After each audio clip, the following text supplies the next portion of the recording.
As Arel leaves the magic city, a spy tails him and reports it back to a seemingly important person who reveals they want Arel.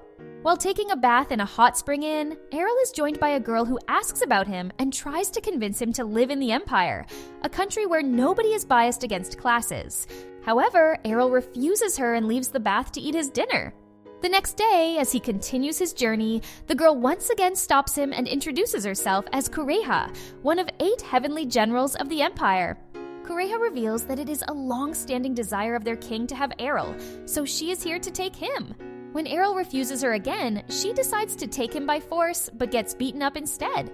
Realizing that there are more of them hidden in the forest, Arel tells them to come out, one of whom heals Kureha before attacking him together.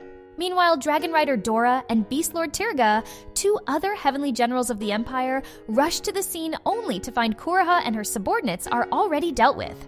However, it turns out Arel hasn't gone away, but instead, he is having lunch in a corner. Arel tells them to use their best skill to fight him. But then, he realizes their skills are not impressive at all. However, since all of them were praising their king for having the strongest skill, Arel decides to meet her and heads to her castle. However, there he is confronted by another 4 heavenly generals, whom he once again defeats and concludes that their skill is also average.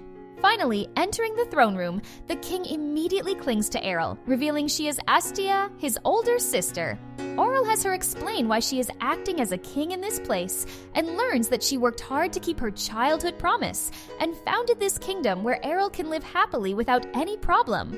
Arel appreciates her intentions, but reveals he has already found his path and can't stay in this kingdom.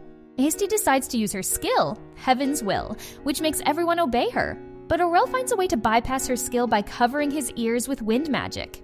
Once again, he tells her that their paths are different and that he is happy to see her, and leaves. Returning home, Arel casually meets with his parents and Mira.